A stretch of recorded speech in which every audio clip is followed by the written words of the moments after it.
ఇదిగోండి కొంచెం కొంచెం ఇలా వాటర్ పోసుకుంటూ, ఒక్కసారిగా పోసుకోబాకండి, కొంచెం కొంచెంగా పోసుకుంటూ కలుపుకోండి.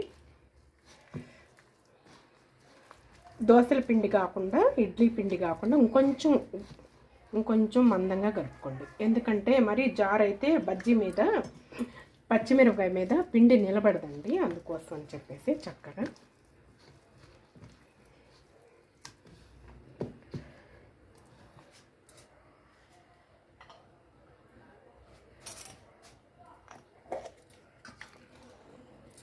ఇదిగోండి కొంచెం తినే సోడా, బేకింగ్ సోడా వేసుకోండి.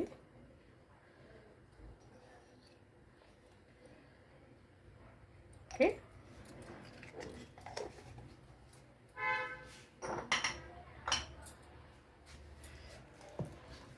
బాండీలో ఆల్రెడీ నూనె పోసి కొంచెం తగ్గించి పెట్టేసుకున్నానండి గ్యాస్ పొయ్యి.